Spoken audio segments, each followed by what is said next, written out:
नमस्कार, ANB news देख रहे हैं आप और मैं हूं आपके साथ हितेंद्र। स्वर्णिम मध्य प्रदेश छत्तीसगढ़ में आप सभी का स्वागत है। बुलेटिन का आगाज करेंगे। मुख्यमंत्री भूपेश बघेल नवगठित जिला गौरेला पेंड्रा मरवाही के प्रवास पर रहे और जिला गठन के 1 साल पूरे होने पर स्थानीय जिला प्रशासन की ओर से अरपा महोत्सव का आयोजन किया गया। इसमें शामिल होने के लिए सीएम बघेल सीधे कार्यक्रम स्थल पर पहुंचे और उनके साथ विधानसभा अध्यक्ष डॉक्टर चरणदास महंत और जिला प्रभारी और राजस्व मंत्री जयसिंह अग्रवाल भी थे। कार्यक्रम के दौरान सीएम बघेल ने क्षेत्रवासियों को करोड़ों रुपए की सौगात भी दी। इस दौरान उन्होंने ये कहा कि नए जिले के विकास के लिए सरकार प्रतिबद्ध है और जिले की हर जरूरत को पूरा किया जाएगा।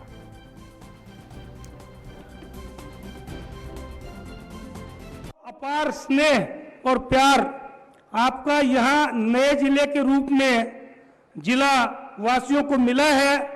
ये जिला छोटा जरूर है, लगभग 1.25 विधानसभा का, लेकिन जिले वासियों का दिल बहुत बड़ा है, क्योंकि इन्होंने कितना दिल बड़ा है इस चीज का प्रमाण पिछले आपके 10 नवंबर को जब रिजल्ट आया तो उस समय दिया था। इस चीज को पूरे जिले वासियों ने ये साबित कर दिया कि पेंड्रा गौरेला मरवाई जिला वासियों का दिल बहुत बड़ा है।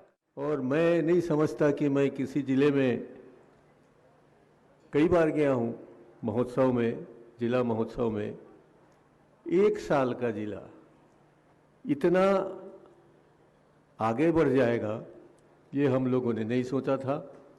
और मैं ऐसा मानता हूँ कि ये प्रेम है आपका मुख्यमंत्री जी के प्रति, भूपेश बघेल जी के प्रति, अपने चाहने वालों के प्रति कि आप 1 साल में इतना कुछ कर दिया और जो दिया उसके बदले में आपने दिया। क्या नहीं दिया 1 साल में? मुख्यमंत्री जी ने सब कुछ दे दिया। जिला कार्यालय, जिला का ऑफिस, कई तहसीलें, कई अनुभागीय अधिकारी के तहसीलें, और उन सब का आज प्रसाद जो मिल रहा है उसके लिए जिले वालों को बहुत बहुत बधाई। आप सब उपस्थित हो, 1 साल बने हैं, लेकिन एक जेन काम सन 2000 में हो जाना रही से तेन 2020 में हुई। तो हमार शासन काल के पहला जिला है और पहला जिला हमन बनाएन तो गौरेला पेंड्रा मरवाही जिला। एक आप सब ला बधाई। वैसे एक घोषणा 15 अगस्त 2019 के ही मैं कर दे रहे हैं और ओकर बाद जिन विकास के धारा में जिन पिछड़ गिरी से अब बहुत तेजी से विकास के रास्ता में हमार ये जिला चल पड़े हैं। मोले बात के प्रसन्नता है कि पूरा। वहीं भारतीय स्टेट बैंक के मध्य प्रदेश छत्तीसगढ़ के मुख्य महाप्रबंधक उमेश पांडे ने मध्य प्रदेश के मुख्यमंत्री शिवराज सिंह चौहान से मुलाकात की। इस बारे में सीएम शिवराज सिंह चौहान ने यह बताया है कि उनसे स्ट्रीट वेंडर्स के लिए लागू पीएम स्वनिधि योजना के संबंध में विस्तार से चर्चा की गई है और इसकी तत्परता से मंजूरी का आग्रह किया गया है। इसके साथ ही मुख्यमंत्री ग्रामीण पथ विक्रेता योजना के प्रकरणों की स्वीकृति और योजना के क्रियान्वयन के बारे में भी बातचीत की गई। राज्य स्तरीय बैंकर्स समिति की आगामी बैठक में योजना के अंतर्गत राशि के वितरण की स्थिति की विस्तार पूर्वक समीक्षा की जाएगी। ये गरीबों के कल्याण की योजना है। छोटे व्यवसायी जो शहरों और गांवों में रेहड़ी और सड़क किनारे गुमटी या फिर ठेले लगाकर के छोटा मोटा व्यवसाय करते हैं, उन्हें आसानी से ऋण सहायता मिल सके, इसके लिए प्रयास बढ़ाए जाएंगे। और वर्तमान में ऐसे प्रकरणों में स्वीकृति में देरी होने की शिकायतें मिली हैं।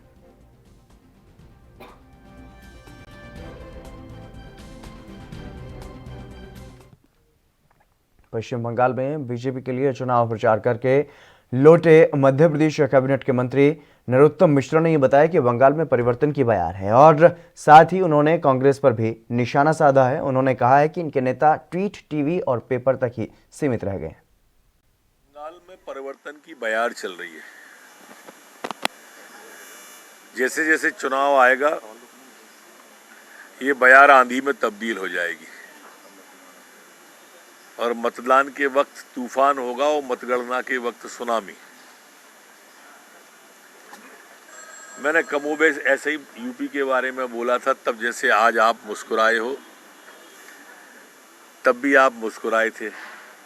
परिणाम आने पर सिर्फ मैं मुस्कुराया था। तब ये कहाँ थे? तब ये कहाँ थे?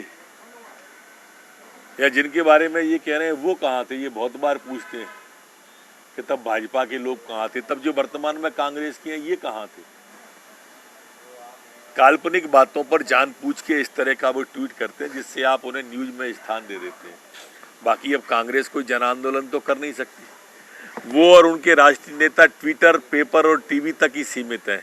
वो ट्विटर तक है, आप उन्हें टीवी और पेपर तक रखे हुए हैं, अन्यथा जनाधार।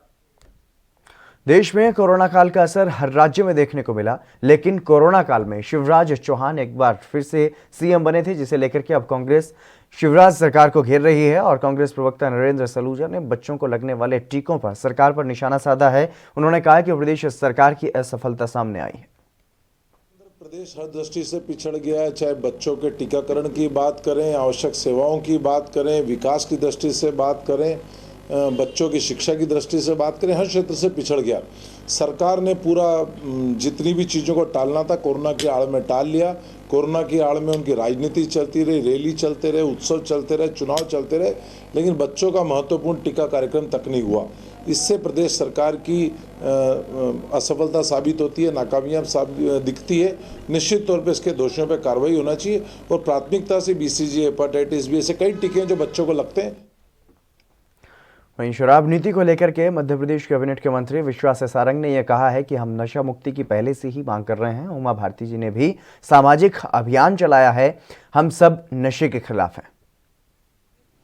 चाहे शिवराज सिंह चौहान जी हो, चाहे उमा भारती हो, चाहे नरोत्तम मिश्रा हो, चाहे विश्वास सारंग हो या भारतीय जनता पार्टी का कोई भी कार्यकर्ता, हम सब नशे के खिलाफ हैं। नशा मुक्ति हम सबका संकल्प है और इसलिए सभी एक ही बात कर रहे हैं। कांग्रेस ने आकर कन्फ्यूजन क्रिएट करने की बात की। शिवराज सिंह चौहान जी तो नर्मदा सेवा यात्रा के समय से नशा मुक्ति की बात कर रहे हैं। हमने नर्मदा सेवा यात्रा में गांव-गांव में जाकर ये संकल्प कराया कि गांव को नशे से दूर रहना चाहिए, समाज को नशे से दूर रहना चाहिए।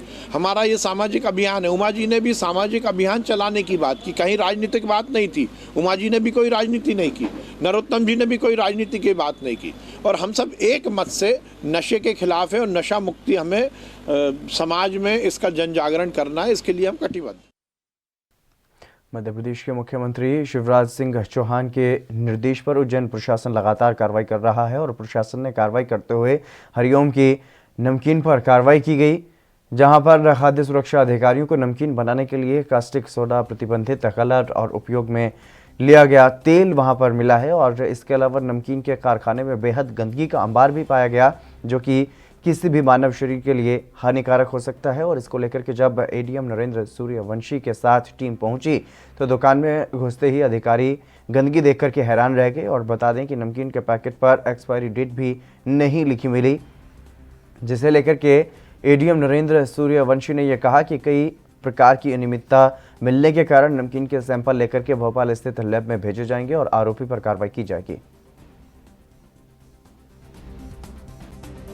देखिए, आज यहाँ पे खाद्य सुरक्षा विभाग के अधिकारियों ने ये मिस्टर जय किशन है उज्जैन के निवासी, और ये श्री हरि और हरिओम 2 ब्रांड के नमकीन बनाते हैं। यहाँ पे आज खाद्य विभाग के अधिकारियों ने यहाँ पे कार्रवाई की है और यहाँ जो नमकीन बन रहा है उसमें कास्टिक सोडा जो फुलाने के लिए होता है नमकीन को, उसका उपयोग करते हुए पाए गए। इसके अलावा कलर भी यहाँ पे इन्होंने पाया जो प्रतिबंधित है। इसके अलावा जो तेल है वो काफ़ी, आप लोगों ने देखा, वो काफ़ी जला हुआ है और इसको ये बार बार एक ही तेल को यूज़ करते हैं। पुराना स्टॉक जो यहाँ पे पड़ा हुआ था उसको भी ये नए स्टॉक में मिला के बेचते हैं। इस तरह से भी कार्रवाई यहाँ पे हम लोगों ने सर्च की है। इसके अलावा जो अनहाइजेनिक बहुत कंडीशन है, जो आप लोगों ने भी देखा, पास में मटाला का कुछ सामान यहाँ रखा हुआ है, साथ में मकड़ियों के जाले वाले और दूसरी भी चीज़ें यहाँ पे काफ़ी अनहाइजेनिक। छत्तीसगढ़ के कोंटा में कांग्रेस नेताओं ने प्रेस वार्ता की है और कहा है कि किसानों के समर्थन में आंदोलन करते रहेंगे। प्रदेश कांग्रेस कमेटी के निर्देशों के अनुसार ब्लॉक कांग्रेस कोंटा ने प्रेस वार्ता का आयोजन किया। कांग्रेस नेताओं ने इस दौरान कहा कि केंद्र सरकार किसानों के खिलाफ 3 काले कानूनों को वापस ले, कांग्रेस के जिला उपाध्यक्ष जाकिर हुसैन ने यहां पर यह कहा कि केंद्र की मोदी सरकार ने किसानों के साथ अन्याय किया है। कांग्रेस के सभी कार्यकर्ता किसानों के साथ खड़े हैं। किसान आंदोलन को समर्थन देते रहेंगे।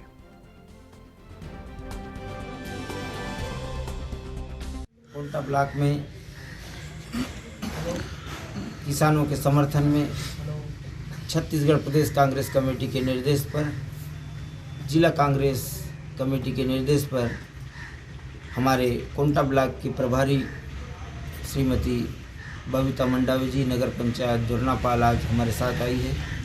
आज किसानों के समर्थन में हम प्रेस वार्ता जो कर रहे हैं, उसका मुख्य कारण केंद्र की भारतीय जनता पार्टी की मोदी सरकार जिस प्रकार से किसान आंदोलन को कुचलने का जो प्रयास कर रही है, जो 3 कानून पास की है, उसको वापस लेने के लिए हम पूरा आंदोलन, किसानों के साथ जो आंदोलन हो रहा है उसका हम समर्थन करते हैं और उसके साथ खड़े हैं।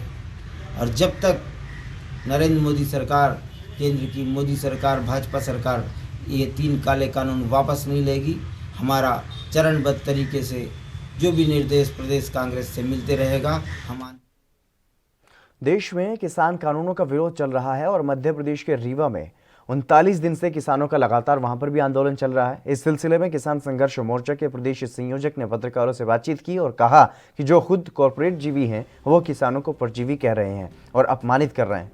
आंदोलनकारी किसानों ने सरकार से किसान कानूनों को वापस लेने की मांग की।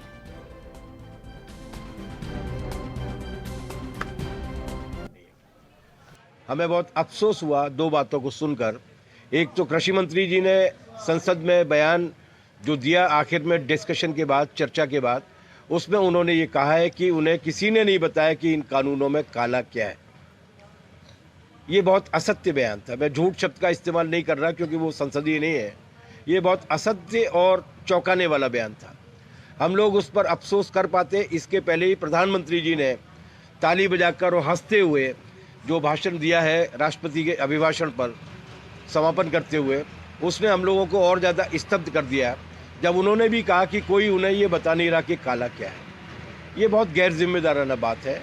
लोकतंत्र में इस तरीके से विमर्श नहीं चलता है। हम उन्हें बता चुके हैं कि इन कानूनों में काला ही काला है। 22 संशोधन तो सरकार लेकर आ चुकी है। खुद सरकार ये कह चुकी है कि हम 2 साल के लिए इसको स्थगित करने के लिए तैयार हैं। इसका मतलब सरकार भी मानती है कि समथिंग इज़ रॉन्ग समवेयर, लेकिन इसके बाद भी वो सवाल पर गंभीरता के साथ चर्चा करने के लिए तैयार नहीं है। किसान कानूनों का विरोध देश भर में हो रहा है। मध्य प्रदेश में भी किसान कानूनों के विरोध में अलग अलग जगहों पर विरोध प्रदर्शन देखने को मिल रहे हैं। राजधानी भोपाल में कृषि कानून को लेकर के किसान कांग्रेस ने प्रदर्शन किया और लिंक रोड नंबर 1 पर विरोध प्रदर्शन करते हुए नारेबाजी की गई और प्रदर्शनकारियों ने राज्यपाल को ज्ञापन भी दिया। ज्ञापन के माध्यम से कृषि कानूनों को रद्द करने की मांग की गई। कांग्रेस नेताओं ने मटकी फोड़कर अपना यहां पर विरोध प्रदर्शन किया। शुरुआत की है। हमारे जिला किसान कांग्रेस के अध्यक्ष और प्रदेश पदाधिकारी और ब्लॉक कांग्रेस किसान के अध्यक्ष पूरे मध्य प्रदेश में बड़े गली और कस्बों में जाकर भारतीय जनता पार्टी की किसान विरोधी नीतियों का विरोध करेंगे। जो काला कानून लाकर जो पाप किया भारतीय जनता पार्टी ने, उसकी मटकी फोड़कर ऐसे ही विरोध प्रदर्शन पूरे मध्य प्रदेश में। मध्य प्रदेश के शिवपुरी के नरवर तहसील क्षेत्र में धमधोली गांव का एक किसान परिवार सुनवाई न होने के चलते कलेक्टर कार्यालय के सामने ही भूख हड़ताल पर बैठ गया। पीड़ित किसान का यह कहना है कि पिछले 4 साल से अधिकारियों के चक्कर लगाते हुए वो थक गया है, लेकिन अभी तक कोई सुनवाई नहीं हो पाई, जिससे परेशान होकर के मजबूरन भूख हड़ताल पर बैठना पड़ा। किसान रामस्वरूप रावत ने यह बताया है कि 4 साल पहले गांव के एक किसान ने जमीन खरीदी थी, लेकिन पटवारी के सेवा शुल्क लेने के बाद भी जमीन का सीमांकन नहीं किया गया। और वहीं इस मामले में एडीएम ने यह कहा है कि किसानों ने भूख हड़ताल करने का आवेदन दिया है और हम इस मामले पर किसान की समस्या का समाधान करने की कोशिश कर रहे हैं। क्या नाम है तुम्हारा? रामेश्वर रावत। कौन से गांव के हो? सिमरिया गांव की। वो तहसील कौन सी? धमधोली की। तहसील कौन सी है? नरवर। नरबत्ते चाहिए। तो काय को आए थे यहाँ पे, कब हुआ? ये जो आए हमने जमीन ली था 7 बीघा 5 बीघे ली है और अभी तक कुछ सुनवाई नहीं हुई हमारी। तो हम दो ना भी नहीं आवे कहीं पड़वाई नहीं खाने 30,000 रुपये ले ले पड़वाई में कोई सुनवाई नहीं। तो धरने में इसलिए बैठे तुम आज? जगाओ बेटे अनशन पे बैठे आओ मरेंगे और क्या करें अब कुछ नहीं बचा हमारे पास। तो तुम्हें शिकायत करी थी नर्मदा वगैरह में? समय नर्मदा सीपरी और करे कोई सुनवाई नहीं हुई? नहीं कुछ नहीं। तो कौन कौन बेटा भूख हड़ताल पे आज? आज मैं हमारी धर्मपत्नी और अम्मी सारा तीनों बेटे हैं? तीनों बेटे। चलिए फिलहाल यहाँ पर रुकेंगे एक छोटे से ब्रेक के लिए, जल्द हाजिर होंगे।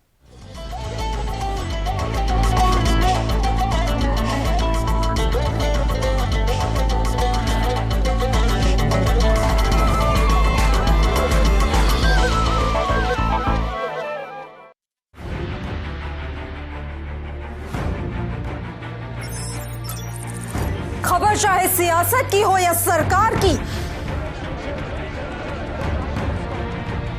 खबर चाहे भ्रष्टाचार की हो या गुनहगार की, दिन भर में क्या रहा देश जगत का हाल, किस मुद्दे ने बनाई किसकी सरकार, रखते हैं हम सब पर नजर, पहुंचाते हैं हम हर खबर। हम हैं ANB न्यूज़।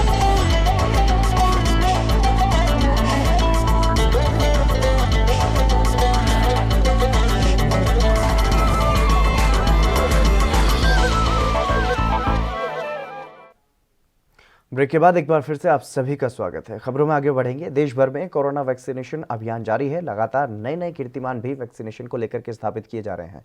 इसी कड़ी में स्वास्थ्य कर्मियों के बाद अब उन कोरोना योद्धाओं को भी कोरोना वैक्सीन का टीका दिया जा रहा है जो कोरोना काल में भी सेवाएं देते रहे। मध्य प्रदेश के ग्वालियर में फ्रंटलाइन वर्करों को भी टीका लगाया गया। पुलिसकर्मियों और तमाम प्रशासनिक सेवाओं में जुटे कोरोना योद्धाओं ने वैक्सीन लेने के बाद अपनी प्रतिक्रियाएं भी दी। फ्रंटलाइन वर्करों को कोरोना का टीका लगाया जा रहा है अब, और कोरोना वैक्सीनेशन का दूसरा चरण चल रहा है जिसमें जो तमाम कोरोना योद्धा हैं, स्वास्थ्य कर्मियों को पहले चरण में टीका लगाया गया और दूसरे चरण में उन सभी कोरोना योद्धाओं को टीका लगाया जा रहा है, चाहे वो सफाई कर्मचारी हैं या फिर प्रशासनिक अधिकारी और कर्मचारी हैं या फिर पुलिसकर्मी हैं। उन सभी को कोरोना का वैक्सीनेशन जो है अब किया जा रहा है और टीकाकरण मध्य प्रदेश के ग्वालियर में भी किया जा रहा है, जहाँ पर जो प्रशासनिक अधिकारी हैं उनको कोरोना का टीका दिया गया, कोरोना वैक्सीन का टीका दिया गया। अब उसके बाद वो ये कहते हुए नजर आए कि अब हम और भी ज़्यादा कॉन्फिडेंट है, टीका लगने की वजह से कोई परेशानी नहीं हुई, बिल्कुल वैसे ही महसूस कर रहे हैं जैसा कि टीका लगने से पहले महसूस कर रहे थे और अब उससे ज़्यादा आत्मबल जो है अब बढ़ गया है कि अब हमें कोरोना नहीं होगा क्योंकि कोरोना वैक्सीन हमें लग चुकी है। ऐसी बातें वो कहते हुए नजर आए। ये जो शासन की मंशा अनुसार जो FLW फ्रंट लाइन वर्कर्स हैं उसी क्रम में आज ये मेरे द्वारा यहाँ पे JH हॉस्पिटल में टीका लगवाया गया है कोविशील्ड का। और मेरा सभी फ्रंट लाइन वर्कर से अनुरोध है कि इस टीके के बारे में कोई भ्रांति ना पालें। हम लोग फील्ड पे काम करते हैं, सुरक्षा के लिए आवश्यक है कि सभी इसको टीका लगवाएं। और मेरा हमारे पुलिस फोर्स के भी सभी साथियों से अनुरोध है कि अपना नंबर आने पे, अपना क्रम आने पे आवश्यक रूप से इस टीके को लगवाओ। बिल्कुल नॉर्मल, जैसा टीका लगाने के पहले थे वैसे ही टीका लगाने के बाद है, परंतु निश्चित तौर पे ये कॉन्फिडेंस है कि अब हम कोरोना से प्रोटेक्टेड हैं और बेहतर तरीके से अपना काम कर पाएंगे। नहीं, अभी कमिश्नर साहब ने भी टीका लगवाया, IG साहब ने लगवाया, SP साहब ने लगवाया, हमारे सारे ADM SDM और मैंने स्वयं टीका लगवाया। टीका एकदम सुरक्षित है, मुझे तो कोई प्रॉब्लम हुई नहीं और अभी बहुत सारे और लोगों के भी रिजल्ट बहुत अच्छे हैं। किसी को डरने की ज़रूरत नहीं है, सब लोग आएँ और टीकाकरण में सहभागी हों। ये दुनिया का सबसे बड़ा टीकाकरण अभियान है। मैंने अभी कोविड-19 वैक्सीनेशन का लाभ लिया और मैं पूरी तरह स्वस्थ हूँ। मुझे टीकाकरण लगाए हुए अभी 10-15 मिनट हो चुके हैं। मैं पूरी तरह स्वस्थ हूँ और मैं सभी जनों से यही अपील करूँगा कि जिनका भी नाम इसमें आता है, नोटिफाई होते हैं, वो लोग वे कृपया कर इस अच्छी योजना का लाभ उठाइए और कोविड-19 के इस वैक्सीनेशन के वहीं मध्य प्रदेश के नरसिंहपुर में ग्राम पंचायत बंदरोहा का एक ऐसा मामला सामने आया है जहां पर पात्र को अभी तक न बीपीएल का राशन कार्ड मिला है और न ही राशन मिल पाया है। पिछले कई सालों से पात्र हितग्राहियों को बीपीएल सूची में नाम दर्ज न होने और प्रधानमंत्री आवास योजना का लाभ न मिलने समेत कई लाभ मिलने से ये पात्र लोग वंचित रह गए। इससे पहले भी कई बार आवेदन दिए जा चुके हैं और अपनी इस मांग को लेकर के ग्रामीण एकजुट होकर के जिला कलेक्ट्रेट पहुंचे और उन्होंने अपनी मांगों के समर्थन में कलेक्टर के नाम एक ज्ञापन सौंपा और साथ ही उन्होंने ये भी कहा कि बीपीएल कार्ड न होने की वजह से उन्हें शासन प्रशासन की योजनाओं का लाभ नहीं मिल पा रहा है। ग्रामीणों ने ये मांग की है कि जल्द से जल्द उनके बीपीएल कार्ड बनवाए जाएं।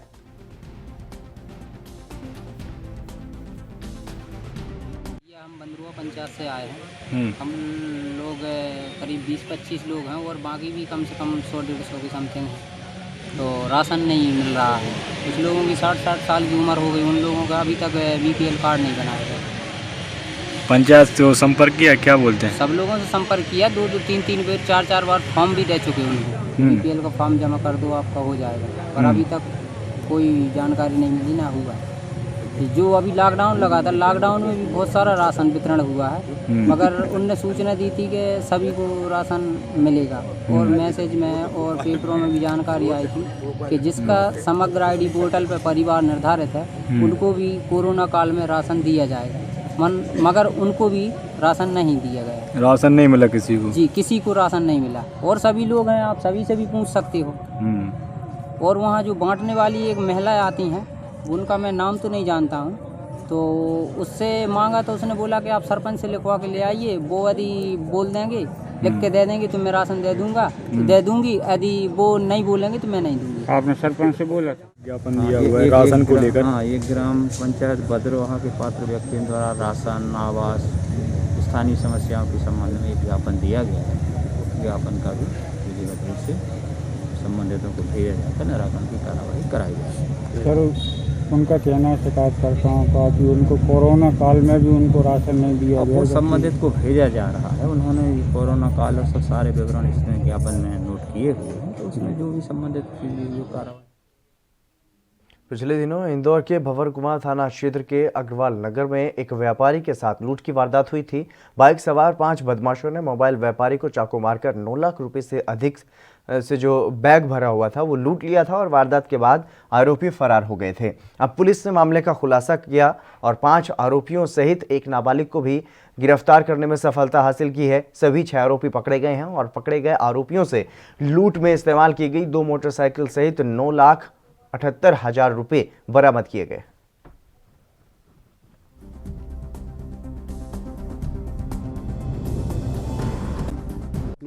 गाड़ी में घर आए और घर के सामने ही जब इन्होंने अपनी गाड़ी खड़ी की तो पीछे से मोटरसाइकिल पे 2 लड़के आए और इनके हाथ में एक बैग था जिसमें पैसे थे, वो लेके चले गए। इसी उपक्रम में एक बार उनको किया छुरे से, हालांकि ज़्यादा चोट नहीं थी किंतु उनको फिर भी उपति हुई और वो बैग लेके भाग गए।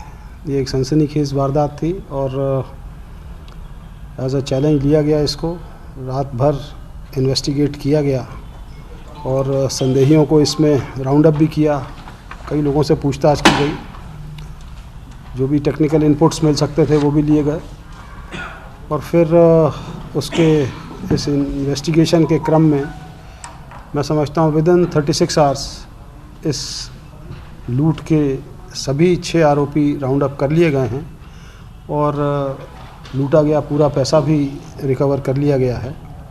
दैट इज़ 9,78,000 रुपये बरामद। मध्य प्रदेश पुलिस नशे के अवैध कारोबार पर लगाम लगाने के लिए लगातार काम कर रही है। नशे के कारोबार पर प्रभावी कार्रवाई के लिए लगातार काम किया जा रहा है। इसी कड़ी में उज्जैन में पुलिस ने बड़ी कार्रवाई की है और मुखबिर की सूचना के आधार पर 22 किलो गांजा पकड़ने की कार्रवाई की गई। पुलिस आगे की कार्रवाई में जुट गई है और पुलिस अधिकारी ने यह बताया है कि अब तक 50 से 60 लाख के करीब गांजा जो है वो पकड़ा जा चुका है।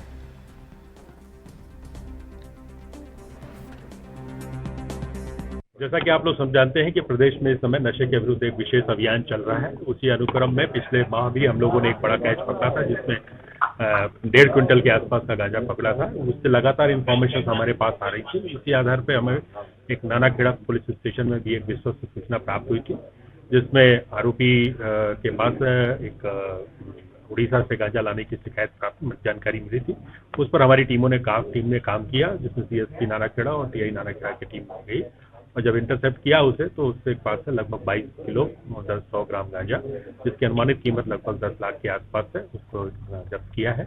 हम आरोपी से पूछताछ कर रहे हैं और उसके क्या लिंक्स हैं, यहाँ कहाँ बेचता था और आगे कहाँ से लाता था, इन दोनों ही पॉइंट्स पे काम चल रहा है। हम उम्मीद करते हैं कि जल्दी ही कुछ और महत्वपूर्ण कार्रवाइयाँ। सर लगभग अब तक कितना गांजा पकड़ चुके हैं और कितने की? पिछले साल की तुलना में अगर हम बात करें तो अभी हम लगभग जो क्वांटिटी वाइज अगर हम बात करें तो लगभग 7 गुना क्वांटिटी हम पकड़ चुके हैं। नंबर ऑफ केसेस की बात करें तो पिछले साल जितनी साल भर में कार्रवाइयाँ हुई थी अभी हो चुकी है। इस वक्त हम लगभग 2 क्विंटल के आसपास गांजा पकड़ चुके हैं। देर रात 22 किलो गांजा पकड़ा गया है और ये बड़ी कार्रवाई इसलिए की गई है क्योंकि लगातार जिस तरीके से अगर बात की जाए मध्य प्रदेश सरकार की तरफ से सख्त निर्देश जो है वो दिए गए हैं और पुलिस अधिकारियों की तरफ से भी सख्त निर्देश टीम को दिए गए हैं कि किसी भी तरीके का जो अवैध नशे का जो कारोबार है या फिर नशा माफिया जो है उस पर कार्रवाई करनी है, लगाम लगानी है। उसी कड़ी में ये कार्रवाई की गई है और मुखबिर से सूचना मिली थी जिसके आधार पर ये बड़ी कार्रवाई की गई है और पुलिस अधिकारी ने बताया कि अब तक 50 से 60 लाख रुपए तक का गांजा जो है वह पकड़ा जा चुका है और बड़ी संख्या में जो अपराधी हैं, जो आरोपी हैं, उनको भी गिरफ्तार किया जा चुका है। ये एक और बड़ी कार्रवाई की गई है। देर रात ये बड़ी कार्रवाई की गई और इसके बारे में प्रेस वार्ता करके पुलिस अधिकारियों की तरफ से जानकारी दी गई है। उज्जैन में ये बड़ी कार्रवाई की गई है और 22 किलो गांजा जो है वो पकड़ा जा चुका है और अब तक जिस तरीके से जो तमाम कार्रवाई की जा रही हैं पुलिस की तरफ से उसके बारे में जानकारी देते हुए ये बताया गया है कि करीब करीब 2 क्विंटल जो है गांजा अब तक पकड़ा जा चुका है। चलिए बुलेटिन में बस इतना ही। आप बने रहिए ANB न्यूज़ के साथ।